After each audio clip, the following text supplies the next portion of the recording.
previous message. It says, this question is for Hussam because his football knowledge is second to none. Is there any chance Chelsea could catch?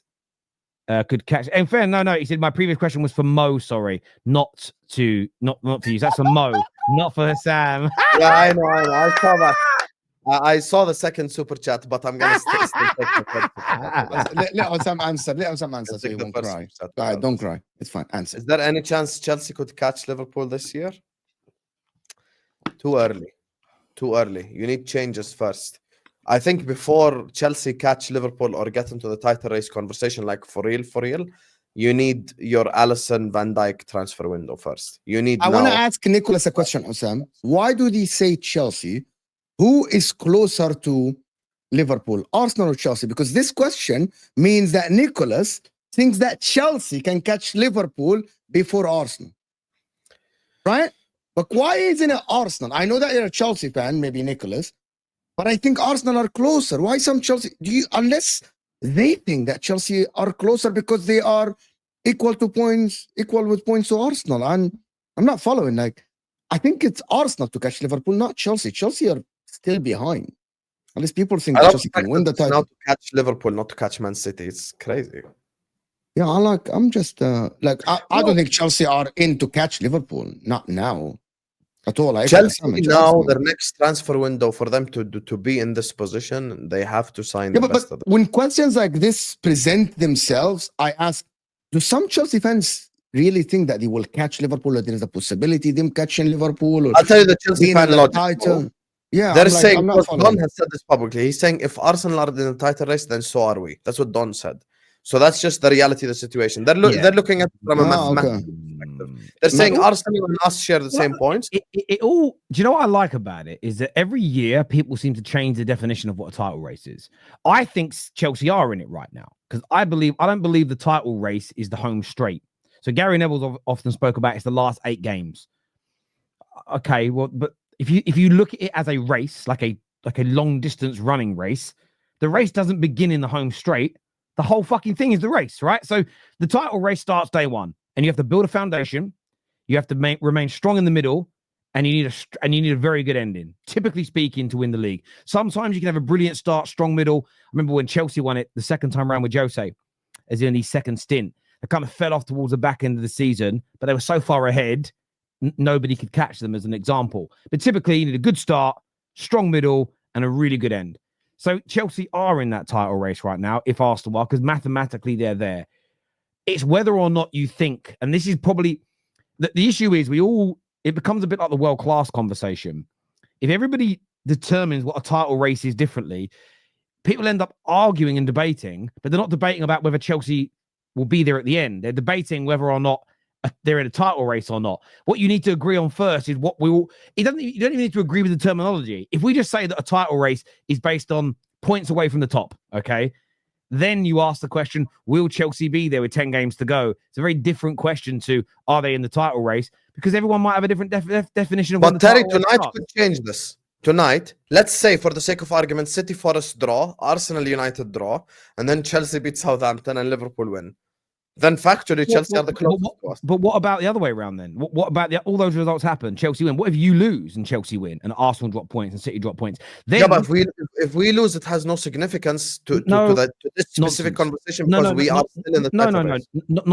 Nonsense. The question was, we're in the title race regardless. Hang on. Yeah, I'm not saying you're not. The question said, can Chelsea catch Liverpool? So you losing is highly significant. Because you losing and then winning closes the gap. So that's what I mean. Chelsea are in it, essentially, until they're not. And I get that. And that's kind of the way I view it now, because otherwise, the league table never lies. I don't believe the league table lies as a general rule, especially once you get to where we are in this part of the campaign. Everyone's had hard games. Everyone's had easy games already. You are where you are. What Chelsea probably need, in my opinion, is a bit more. I think their goalkeeper will make too many mistakes between now and the end of the season that will drop them some points.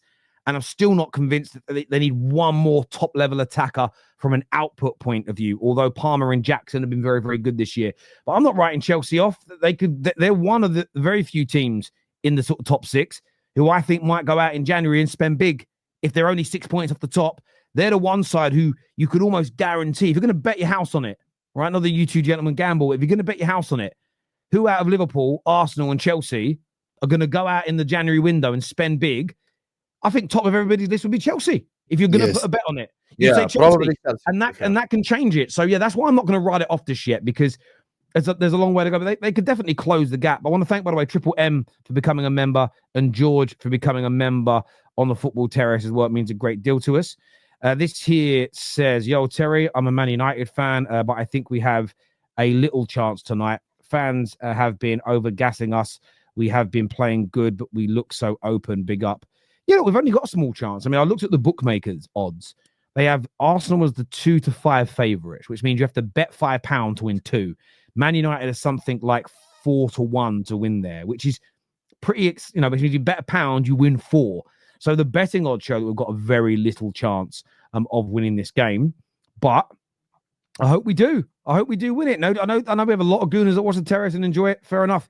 But I am a Man United fan and I always want to win. However, it's a weird one as well, though. Is it weird that I don't want to win by a massive margin? That I don't want to actually be massively better than them? Because I'm worried that too many people are get gassed up, start overhyping us, and that'll creep it's too late for that.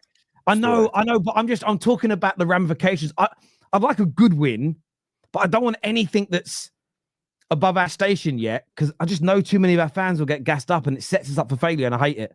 But they're already gassed up. It's fine. Yeah. They're already gassed up. True. I hear you. Amorim called Arsenal a small club. No, he didn't. What did he say? He kind of did. No, he turned around and he was asked about, does it give him hope because Arteta was given so much time to get things right? And he said, yes, but things are different at Man United. The size of the club, you don't get as much time. And there is nothing wrong in what he said. We know it's the truth. He didn't say Arsenal were a small club. They can give all the time in the world. Let's not twist his words. Let's not lie about him. It's not what he said. What he said about Man United is very, very true indeed. Plus, we're in a better starting position than Arteta was. Our squad today is better than the one that Arteta inherited, in my personal opinion. So that's what I would say to that. But he's saying you guys don't sit on the same table. That's what he's saying. Like, but you guys are not. But there's no Liverpool just about to. We're on the same table in terms of pressure, media attention that comes with it. Real Madrid, maybe Barcelona, they're the only teams that do what Man United do. So he's little bro in Arsenal. He's saying Arsenal can afford to keep their manager for a while, but at Man United, we don't do things this way. We have to win trophies on the way. It's important when you answer that question to explain to the Man United fans that he knows he doesn't have 5 years to make it work because it's too big a club to do that. That isn't about saying Arsenal were different. That's just before Arsenal, Terry, that's indirect in Arsenal. For the press conference for the Arsenal game, it's about indirect in Arsenal. He's not indirect in Arsenal because if he turns around and goes, it's great that Arteta got that long, I'm hoping for the same, he'd then get lambasted by people saying, you want to go 5 years without challenging for this or winning this, and then he'd get pressure. He's just answering it honestly from a Man United point of view. That's the media trying to create a narrative, and I implore people to not be dragged into the toxic media narrative, is what I'm saying here. I feel exactly the same as Hassam. I support Chelsea. I want Man United to lose. I hate Man United. Exactly. Everybody's biggest rival. Everyone says we're not, but we are. You guys just got to learn to accept this. Shush, the football gods are listening, is what Marcy says here. Big up Mo and Hassam. Moja Barca. My brothers. Big up, man like Mookie watching us from Bosnia. Big up to you. From Bosnia. You're all welcome, by the way, because I introduced Mookie to all of you. So big up, Mookie. Big up my man, Mookie. Chat in the channel, my friend. Sorry, already done that super chat there. Kieran thinks it's going to be 2-0 to Man United and 2-1 to Liverpool. Woo! If that happens, then it's going to be all hell break loose. I'm going to tell you right now. It would be a madness if that genuinely would be a madness if that happened tonight. It would be a madness. But they just established something. Man United will be 3 points behind Arsenal, title contenders Arsenal, if that happens. Just see that. Man United, you must. Can you imagine? Can you imagine? No, with Arsenal still going to Old Trafford in the second half of the season. That's a 6-pointer. So Man United are ahead of Arsenal in the title race. We'll say here. I hate United with a passion, but I have to agree with Terry that Giggs is probably the Prem GOAT. Adapted his game multiple times over 20 years. Listen, it's an argument. There is 100 other comments who said that Terry is a fraud for saying Giggs is the Premier League GOAT. Huh? Terry only shows comment. I agree with him. We know That's not Yeah. true. That is fucking true. Absolutely know that. You've been caught out. No, I have You're not. big I've got cock something. No, I ain't. No. Do I have a hammer in here? No. Do you know what I do have on my desk, right? Because I was fixing something the other day. I've got something that's hot though. I have on my desk a soldering iron. Oh my God, what is that? What the hell, Terry? It's fixing the because- it's fixing wires and stuff. Yeah, no, because I was putting a new my kit.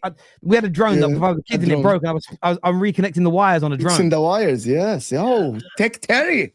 Yeah, Tech check me Terry out. is here. Go, Wow. Taxi Terry, innit? Let's go. You've got to do. I think as a man, right? This might come across as toxic. I think you've got to learn to do certain things like that yourself, Yes. like Yes. putting up some shelves.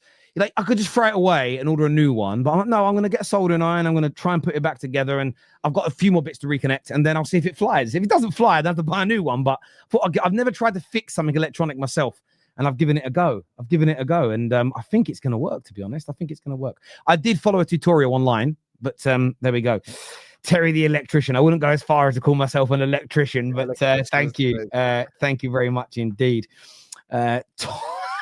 Toxic techie Terry. Speaking of exposing me, though.